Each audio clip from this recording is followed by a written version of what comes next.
ആലപ്പുഴ ജില്ലയിൽ പാലമേൽ പഞ്ചായത്തിൽ പഞ്ചായത്ത് മെമ്പർക്കെതിരെ വ്യാജ അശ്ലീല വീഡിയോ തയ്യാറാക്കിയ യുവതിക്കെതിരെയും യൂട്യൂബ് ചാനലിനെതിരെയും നൂറനാട് പോലീസ് കേസെടുത്തു. പാലമേൽ കാവുമ്പാട് പഞ്ചായത്തംഗം പുന്നയ്ക്കാക്കുളങ്ങര അനിൽകുമാറും സുഹൃത്ത് കരിമുളയ്ക്കൽ രമ്യ തോമസ് എന്ന യുവതിയെയും ചേർത്ത് എരുമക്കഴി സ്വദേശിനിയായ ഷൈല മൻസിലിൽ ഷൈലയും 140 യൂട്യൂബ് ചാനലും ചേർന്ന് തയ്യാറാക്കിയ അശ്ലീല വീഡിയോ കഴിഞ്ഞ ദിവസം പ്രചരിച്ചിരുന്നു. ഞാനൊരു പൊതുപ്രവർത്തകനാണ്.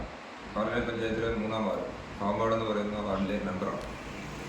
എനിക്കെതിരെ പാലമേൽ പഞ്ചായത്തിലുള്ള സ്ത്രീ പലതവണ എന്നോട് സഹായം ആവശ്യപ്പെട്ട് ഒരു സാമ്പത്തിക സഹായമൊക്കെ ആവശ്യപ്പെട്ട് വന്ന ഒരാളാണ്. അതിനുശേഷം എനിക്കെതിരെ വ്യാജ പരാതി കൊടുക്കുകയും ആ പരാതി നിലവിൽ കോടതിയിൽ നടന്നുകൊണ്ടിരിക്കും. ആ കോടതിയിൽ കേസ് നടക്കുന്നുണ്ട്. അതിനെക്കുറിച്ച് ഞാൻ കൂടുതലായി പറയുന്നില്ല. എൻ്റെ ബാല്യകാല സുഹൃത്തായ ഇപ്പോഴും സുഹൃത്താണ് രമ്യ എന്ന് പറയുന്ന ആളുമായി ഞങ്ങൾ നിന്ന് സംസാരിക്കുമ്പോൾ പാറ ജംഗ്ഷനിൽ വെച്ച് വന്ന് വീഡിയോ എടുക്കുകയും ആ വീഡിയോയും ഞങ്ങൾ സുഹൃത്തുക്കളെല്ലാവരും കൂടി നിൽക്കുന്ന ഫോട്ടോയിൽ നിന്നും ഞങ്ങൾ രണ്ടിൻ്റെയും ഫോട്ടോകൾ മാത്രം കോപ്പി ചെയ്തിട്ടുണ്ട്. അതുകൂടെ ചേർത്ത് 140 എന്ന് പറയുന്ന ഒരു യൂട്യൂബ് ചാനലിൽ അശ്ലീല വീഡിയോ പ്രചരിപ്പിക്കുന്ന തരത്തിലുള്ള വ്യാജ വാർത്ത കൊടുത്തിരിക്കും.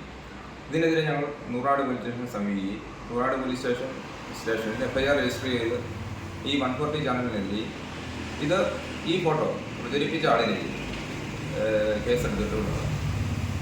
ഈ വാർത്തയ്ക്കെതിരെ രമ്യ തോമസ് നൽകിയ പരാതിയിൽ നൂർനാട് പോലീസ് FIR രജിസ്റ്റർ ചെയ്ത് അന്വേഷണം ആരംഭിച്ചു. പ്രതികൾ ഒളിവിലാണെന്ന് പോലീസ് പറഞ്ഞു.